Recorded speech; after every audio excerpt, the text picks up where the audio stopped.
14 अगस्त 2024 को डब्ल्यूएचओ ने स्वास्थ्य संबंधी एक आपातकाल की घोषणा की। ऐसी एक घोषणा 2022 में भी डब्ल्यूएचओ द्वारा की गई थी और 2023 में उसे वापस ले लिया गया। ये दोनों घोषणाएं एमपॉक्स के बारे में थी। एमपॉक्स, जिसे हम मंकी पॉक्स के नाम से भी जानते हैं, 2022 से लेकर के 2023 तक एमपॉक्स के कुल मिलाकर के 99,000 से भी ज़्यादा मामले सामने आए, जिनमें से 240 लोगों की मौत हो गई।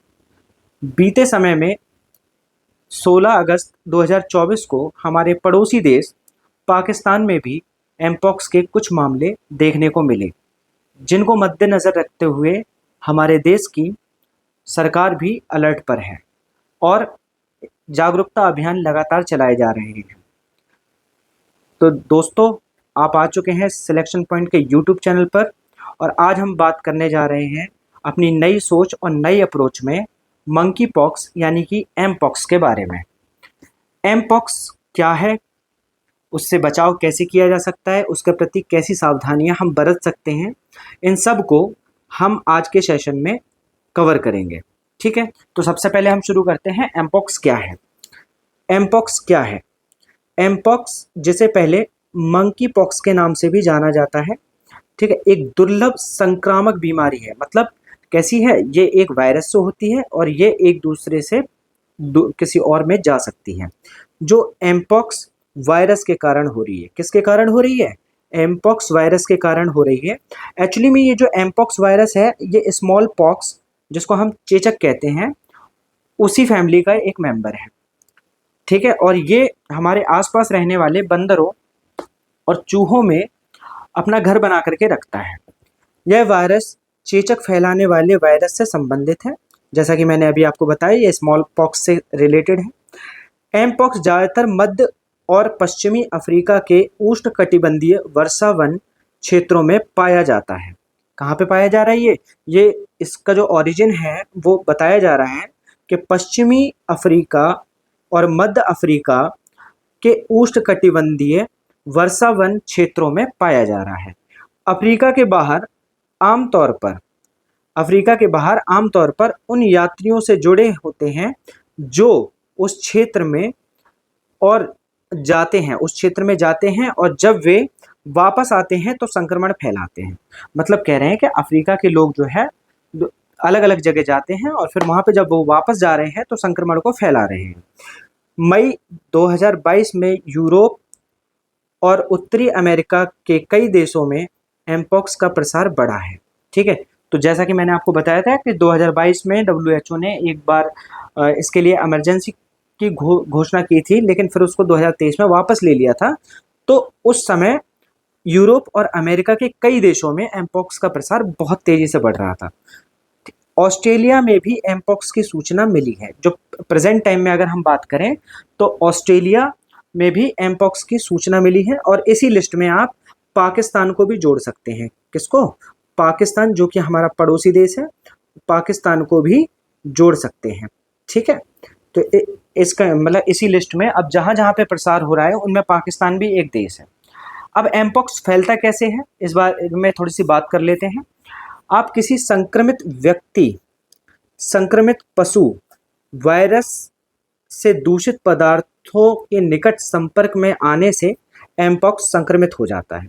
मतलब कोई भी व्यक्ति, अगर वो किसी संक्रमित व्यक्ति के पास है या संक्रमित पशु के पास है या वायरस से दूषित, मतलब जिस चीज में वायरस लग गया है उन पदार्थों के अगर निकट है या संपर्क में है तो उससे क्या होता है, वो व्यक्ति संक्रमित हो जाता है। अब प्रसार कैसे कैसे हो रहा है? सबसे पहला प्रसार हो रहा है व्यक्ति से व्यक्ति में प्रसार। जैसा कि हम कोरोना के टाइम पे भी देख चुके हैं कि व्यक्ति से व्यक्ति में प्रसार कोरोना वायरस का भी हुआ था। इसी प्रकार से इस वायरस में भी क्या होता है, व्यक्ति से व्यक्ति को प्रसार पहुंच जाता है, मतलब व्यक्ति से व्यक्ति में ट्रांसफर ये हो जाता है। ठीक है, तो देखते हैं कैसे। संक्रमित व्यक्ति के खांसने, छींकने से जो निकली बूंदों को सांस के माध्यम से अंदर लेना, या यदि ये बूंदें आपकी आंखों, नाक या मुंह में चली जाती हैं तो आमतौर पर वायरस को पकड़ने के लिए आपको लंबे समय तक संपर्क की आवश्यकता होती है। मतलब कह रहे हैं कि अगर या तो छींक के द्वारा, किसी व्यक्ति ने, कोई संक्रमित व्यक्ति है, उसने खांस दिया आपके सामने, या उसने छींक दिया, या छींक के साथ निकली हुई बूंदें हैं, ठीक है, तो उनसे भी आप संक्रमित हो सकते हैं। अगर ये बूंदें आपकी आंखों में, नाक में और मुंह में चली जाती हैं तो क्या होता है, आप संक्रमित हो जाएंगे। वैसे तो आमतौर पर वायरस को पकड़ने के लिए आपको लंबे समय तक संपर्क की आवश्यकता है। मतलब वायरस आपको तभी पकड़ पाएगा जब आप एक टाइम से ज़्यादा उस वायरस के संपर्क में रहते हैं, ठीक है। दूसरा पॉइंट क्या है, दूसरा पॉइंट कहता है कि संक्रमित शारीरिक तरल पदार्थ, मतलब कोई ऐसे तरल पदार्थ हैं जैसे पसीना, ठीक है, जैसे चकत्ते, घाव, पपड़ी, छाले, ठीक है, ये सब चीज़ों से अगर आपका संपर्क हो जाता है किसी संक्रमित व्यक्ति के साथ, ठीक है, तब भी क्या होता है, ये वायरस फैल जाता है। उदाहरण के लिए छूने से इसका प्रसार हो सकता है, चुंबन से इसका प्रकार हो सकता है, मतलब किस करने से प्रकार एक दूसरे में ट्रांसफर हो सकता है। दूसरा यौन संबंध, मतलब अगर कोई व्यक्ति संक्रमित व्यक्ति के साथ यौन संबंध स्थापित कर लेता है तो उसमें भी क्या हो सकता है, उस केस में भी इस वायरस का जो संक्रमण है वो दूसरे व्यक्ति में जा सकता है। संक्रमित व्यक्ति द्वारा इस्तेमाल की गई दूषित वस्तुओं को छूना, मतलब तीसरा जो हमारा है किस तरीके से फैल सकता है वो है संक्रमित व्यक्ति द्वारा इस्तेमाल की गई दूषित व्यक्तियों को अगर हम छू लेंगे, ठीक है, तब भी क्या हो सकता है, अगर उसमें वायरस है तो फिर वो वायरस किसी नॉर्मल व्यक्ति के अंदर भी आ सकता है। जैसे अगर उसके बिस्तर को हमने छू लिया, या तौलिए को छू लिया उसके, या उसके कपड़ों को छू लिया, तो क्या होगा, तो तब भी क्या होगा, कोई नॉर्मल व्यक्ति उस व्यक्ति से संपर्क में बिना आए भी उसके सिर्फ कपड़ों को और बिस्तर को और तौलिए को छू करके भी क्या हो सकता है, संक्रमित हो सकता है, ठीक है। थोड़ा सा और देखेंगे, पशुओं से व्यक्ति में फैलाव, ठीक है, इस केस में क्या हो रहा है, पशुओं से व्यक्तियों में भी फैलाव हो रहा है। मतलब क्या है कि जैसे सपोज करो कि आपके घर पे कोई डॉगी है और वो किसी भी तरीके से एमपॉक्स से संक्रमित हो गया है और वो आपके घर में फिर से आया और आप उसको बड़ा लाड़ प्यार कर रहे हैं, ठीक है, तो इस केस में भी वो वायरस आप में फैल सकता है, मतलब किसी भी व्यक्ति में फैल सकता है।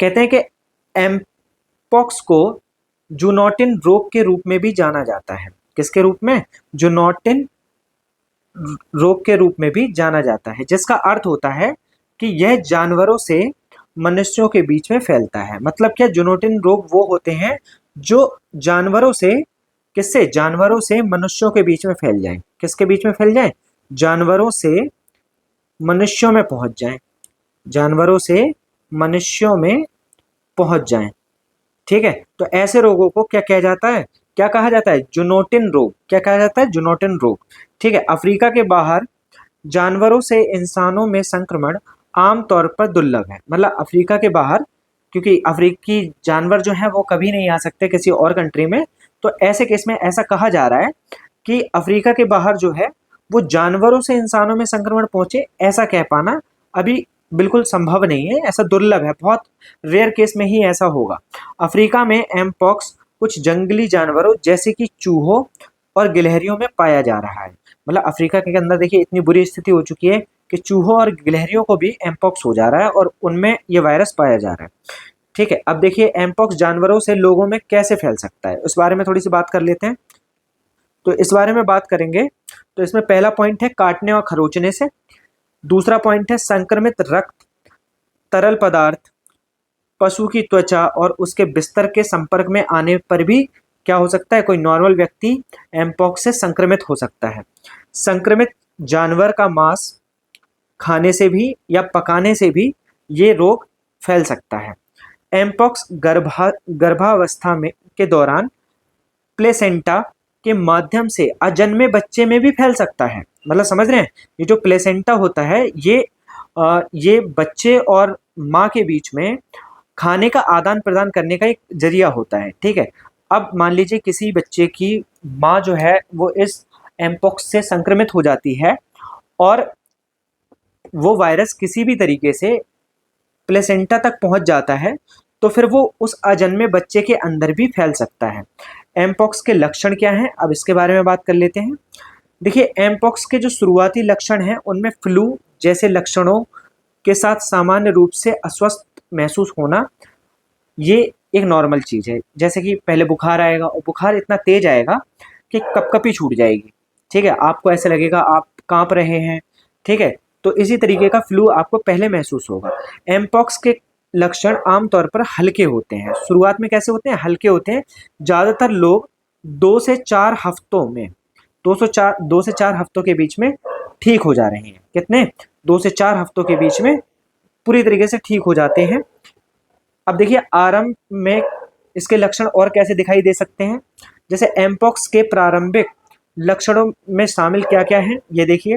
सबसे पहले बुखार दिखाई देगा, आपको महसूस हो जाएगा, सिर दर्द महसूस होगा और ठंड लगेगी, जिससे आपको कपकपी आनी शुरू हो जाएगी। जोड़ों का दर्द आपको सता सकता है, पीठ में दर्द हो सकता है, मांसपेशियों में भी दर्द हो सकता है। सूजी हुई लिम्फ नोड्स, मतलब सूजी हुई ग्रंथियां हो सकती हैं आपकी। आपके गले में क्या होता है? लिम्फ नोड्स पड़ जाएंगे, मतलब आपके गले में थोड़ी थोड़ी सी सूजन आपको महसूस होने लगेगी। और अत्यधिक थकान, उस टाइम पे क्या होगा? थकान जो है वो आपका पीछा नहीं छोड़ेगी और थकान जो है आपको बिल्कुल बिल्कुल अस्वस्थ बना करके रखेगी उस टाइम पे। अब इसमें एक नोट है कि वायरस के संपर्क में आने के 5 से 21 दिन बाद ये लक्षण आना शुरू होते हैं, ठीक है। ऐसा नहीं है कि मतलब आप संपर्क में आए और तुरंत के तुरंत आपको ये सब हो जाएगा। 5 से लगभग 21 दिन लगते हैं, ठीक है, और तब जाकर के ये लक्षण दिखाई देते हैं। अब देखिए इसमें कहा जा रहा है कि जो जो एमपॉक्स है वो स्मॉल पॉक्स का एक फैमिली मेंबर है, तो स्वाभाविक है कि एमपॉक्स में भी दाने तो होंगे ही होंगे, ठीक है। तो दानों की शुरुआत कैसे होती है, इस बात पे थोड़ा सा गौर कर लेते हैं। आमतौर पर दाने और बुखार भी होगा आपको दाने के साथ साथ, और अन्य गैर दाने लक्षण 1 से 5 दिन के भीतर आपको विकसित होते दिखाई देंगे, ठीक है।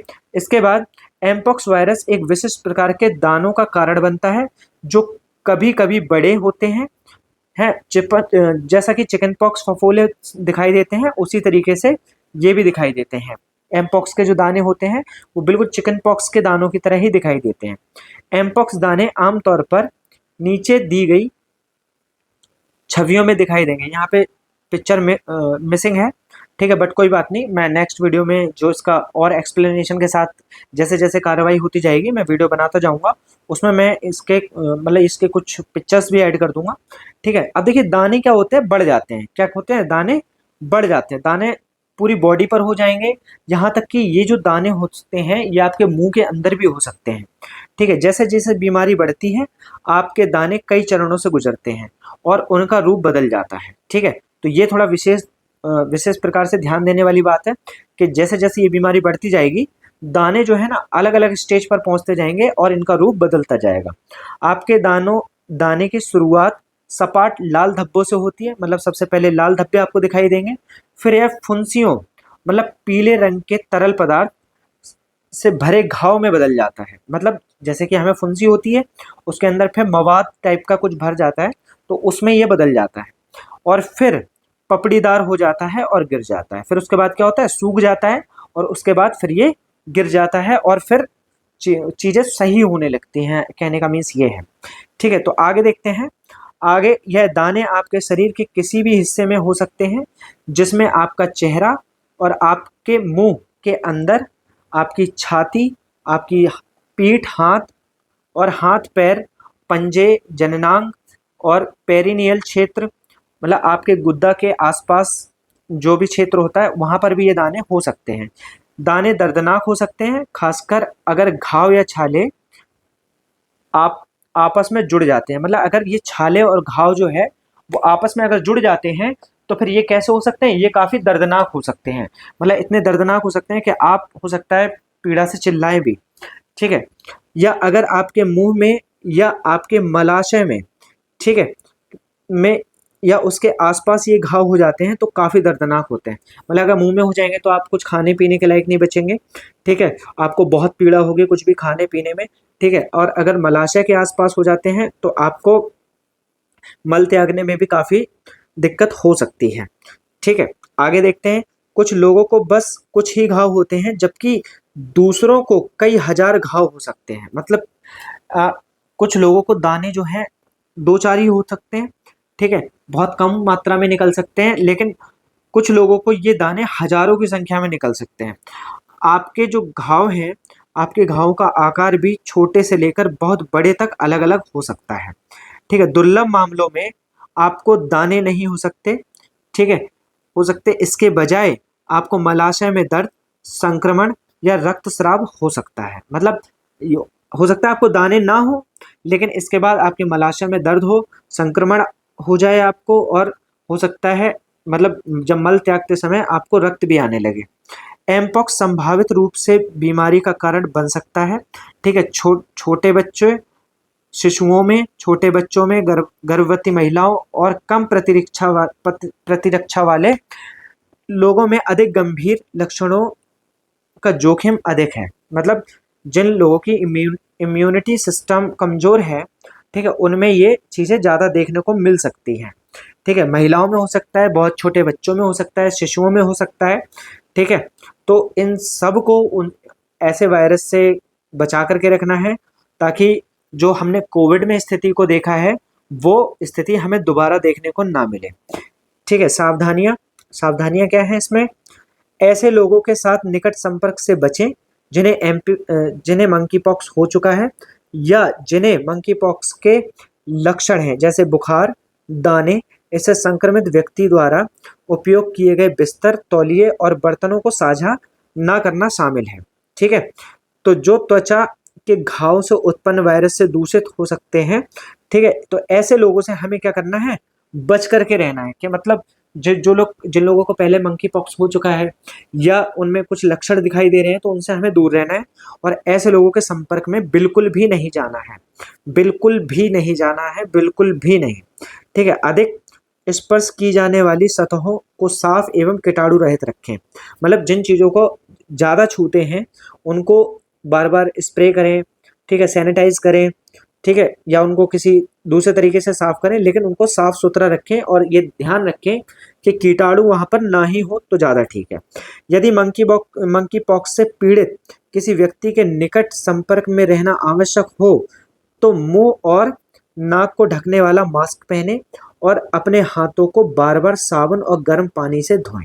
तो देखिए, अभी क्या है कि जब तक इसका एंटीडोट हमें नहीं मिलेगा तब तक हमें ये सावधानियां बरतनी ही पड़ेंगी, क्योंकि हम अभी कुछ ही सालों पहले, कुछ ही दिन बीते हैं जब हम कोविड वायरस से हम निपट चुके हैं और उसने जो तबाही मचाई थी, ठीक है, तो वो भी हमने कभी सोचा नहीं था कि कोविड आएगा और इस तरीके की तबाहियां मचाएगा।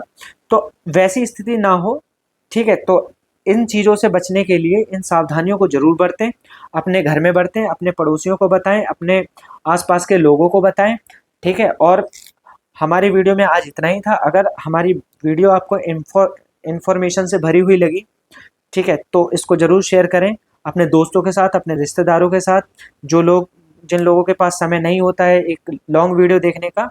ठीक है, तो उन लोगों के साथ इस वीडियो को शेयर करें और उन्हें बताएं कि एम पॉक्स से कैसे बचा जा सकता है, कैसे सावधानियां बरती जा सकती हैं।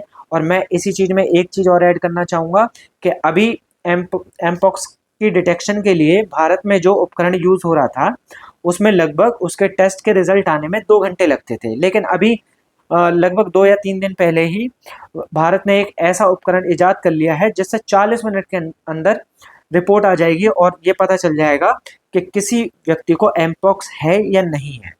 ठीक है, तो आज इसी इन्फॉर्मेशन के साथ मैं अपनी वीडियो को रैप अप कर रहा हूँ। ठीक है, हम फिर मिलेंगे हमारी नई सोच, नई अप्रोच इन फोकस में किसी और मज़ेदार टॉपिक के साथ। ठीक है, जो आपको सतर्क बनाएगा, जो आपको इन्फॉर्मेशन पहुँचाएगा और जो आपको बाकी की और चीज़ों से अवगत कराएगा जो हमारे देश और दुनिया में हो रही हैं। ठीक है, तब तक के लिए नमस्कार।